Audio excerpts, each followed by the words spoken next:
बात यह कि एक पूरे इदारे के 6 जज हैं जो कि इल्ज़ाम लगा रहे हैं। आप खुद भी लॉयर रही हैं, अभी भी हैं, लॉयर हमेशा लॉयर ही होता है। आपको क्या लगता है इस मामले को किस तरह से देखना चाहिए? बहुत शुक्रिया आसमा। यकीनन ये बहुत अहम मामला है। इसको बहुत जो है वो ऐसी ऐनक से नहीं देखना चाहिए जिसके अंदर कोई तासुब हो, जिसके अंदर कोई सियासत हो, लेकिन अनफॉर्चुनेटली ये हो रहा है।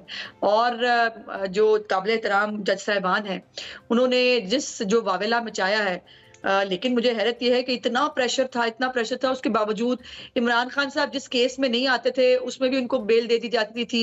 1.5 मिनट के अंदर जो है वो 16 जो है वो मुकदमात में बेलें मिल जाती थी। हर तरह का रिलीफ जो है इतने प्रेशर के बावजूद जो है वो इमरान खान को मिल जाता था। और अब जो है जो बार बार आप काबीना की रही थी कि जी काबीना ने इंटरफेयर क्यों किया, उसकी वजह है ना, आप देखिए, आप नहीं देख रही कि एक तरफ से एक पॉलिटिकल पार्टी जो है वो बाकायदा इस इशू को सियासत के तौर पर इस्तेमाल कर रही है। और वो ये भूल रही है, वो पॉलिटिकल पार्टी बिल्कुल भूल गई है कि उसका खुद का माजी क्या है।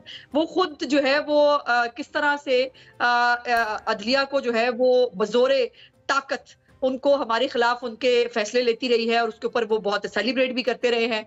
और हमारे तो मेरी जमात के तमाम लीडरान के जो फैसले हैं वो तो सारे एक सियासी तासुब और सियासी अज़मा, ये तो हमेशा से होता रहा है, जिसको जो सूट करता है वो उसी तरह से करता है। कल आप लोग जो थे वो अदलिया के साथ थे, आज पीटीआई अदलिया के साथ है, उनको ये सूट करता है कि इस वक्त वो उनके साथ खड़े हो।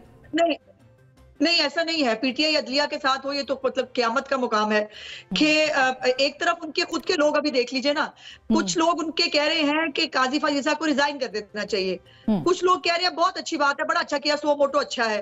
कुछ लोगों को सुओ मोटो बुरा लग रहा है, कुछ लोगों को सुओ मोटो बहुत अच्छा लग रहा है। इनकी तो कोई तान खुद की सीधी नहीं है और बाकायदा तौर पर जो है वो इस इशू को सियासी तौर पर इस्तेमाल किया जा रहा है। एक पॉलिटिकल पार्टी उसमें प्रोपेगेंडा कर रही है और इन जजेस साहिबान का कंधा इस्तेमाल कर रही है। मुझे हैरत यह है कि क्या हमारे जज साहिबान को नजर नहीं आ रहा कि उनका कंधा इस्तेमाल करके उनके इदारे को भी मिलान किया जा रहा है और उनको पॉलिटिसाइज भी किया जा रहा है।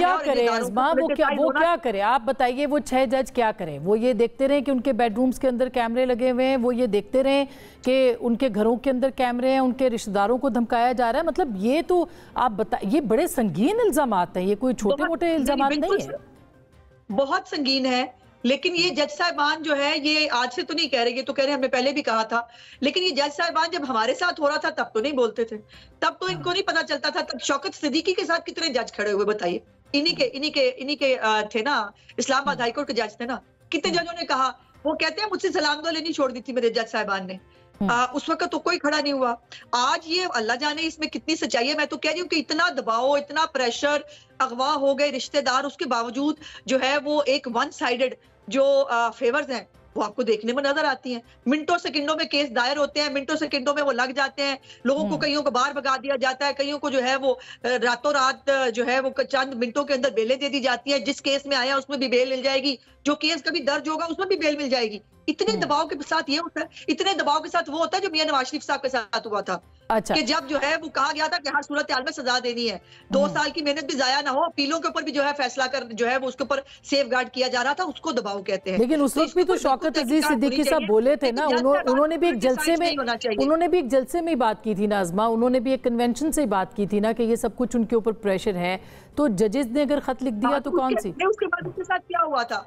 नहीं, उनके साथ क्या हुआ था? उनको फिर बरतरफ कर दिया गया था, बैठाना बंद कर दिया गया था। उनका बाकायदा तौर पर बाइकआउट कर दिया गया था। हमारे जज साहिबान तो माशाल्लाह आज भी कोर्टों में बैठे हुए हैं, उन्होंने आज भी जो है वो, लेकिन मुस्तफा बिल्कुल सही बात है, बहुत सारे फैसले। ठीक।